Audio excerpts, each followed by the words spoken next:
Hi. ఏపీలో next ఎవరు CM అయితే చూడాలనుకుంటున్నారు? మళ్ళీ జగనే. ఎందుకని జగన్ గారు అనుకుంటున్నారు? ఎందుకంటే 5 ఇయర్స్ నుంచి చేస్తున్నాడు కదా, బాగానే చేస్తున్నాడు. సో ఇంకో 5 ఇయర్స్ కూడా ఛాన్స్ ఇస్తే బాగున్నాను. ఎవరో ఉన్న ఫలంగా అప్పటికప్పుడే చేయలేరుగా. ఇంకో 5 ఇయర్స్ ఇంకో ఛాన్స్ ఇస్తే ఇంకో బాగుంటుంది. ఈ 5 ఇయర్స్లో అతని పాలన మీకు ఎలా అనిపించింది? బాగానే అనిపించింది. ఏది బెస్ట్ అనిపిస్తుంది అంటే ఇచ్చే నవరత్నాలలో? అమ్మఒడి కానివ్వండి, జగనన్న విద్యాదీవెన కావండి, ఆల్మోస్ట్ అన్నీ బాగానే ఉన్నాయి. ప్లస్ మన వాళ్ళు కొంచెం తొందరపడుతున్నారు. సో ఇంకో 5 ఇయర్స్ కూడా ఛాన్స్ ఇస్తే బాగుండు. సో అంటే జగన్ గారు విద్యారంగానికి వైద్య రంగానికి ఎక్కువ ఇంపార్టెన్స్ ఇస్తున్నారు అనేసి అంటున్నారు కదా, నిజమే అంటారు? ఎస్. ఓకే, ఎలా? ఎలా అంటే మేము చూస్తున్నాం చాలా వరకు ఎడ్యుకేషన్ పరంగా చాలా డెవలప్ అయింది.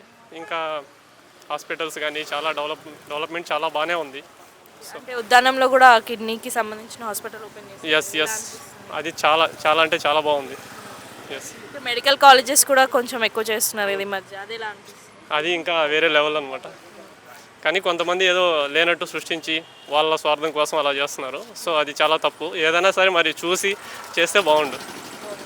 అంటే జగన్ గారి పాలనలో అంటే వాలంటీర్స్ పెట్టారు కదా, దానివల్ల యూస్ ఉందంటారు? ఆబ్వియస్గా యూజ్ ఉంది. ఇంతకుముందు చాలా వరకు ఇబ్బంది పడేవాళ్ళు ప్రజలు. ఇప్పుడైతే సో చాలా వరకు డైరెక్ట్గా ఇంటి దగ్గరికి వచ్చి వాళ్ళు అన్నీ చేయడం చాలా బాగుంది. అంటే జగన్ గారు సింగిల్గా వస్తున్నారు, మిగతా పార్టీలు కలిసి వస్తున్నాయి కదా, దీన్ని మీరు ఎలా భావిస్తున్నారు? సింగిల్గా వస్తేనే బెస్ట్ అనిపిస్తుంది. ఎందుకంటే ప్రజలు అతని తరపున ఉన్నారు కాబట్టి ఖచ్చితంగా ఓట్లేసి మళ్ళీ కల్పిస్తారు. అంటే సింగిల్గా ఉంటే ప్లస్ పాయింట్ అవుతుంది అనుకుంటున్నారా? ప్లస్ అవుద్ది. సో పవన్, చంద్రబాబు నాయుడు గారు అలాగే జగన్ గారు, వీళ్ళలో తేడా అంటే ఏం చెప్తారు?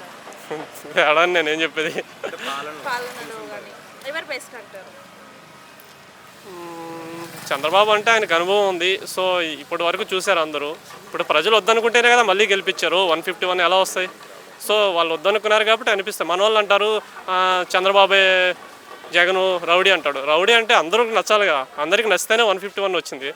సో నేనైతే మరి 40 ఇయర్స్ ఎక్స్పీరియన్స్ ఉందని చెప్పుకునే చంద్రబాబు నాయుడు గారు ఎందుకు జగన్ని సింగిల్గా ఎదుర్కోలేకపోతున్నారు అనుకోవచ్చు?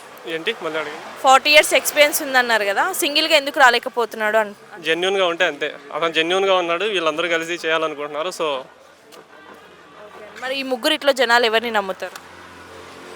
నేనైతే జగన్ అనుకుంటున్నాను.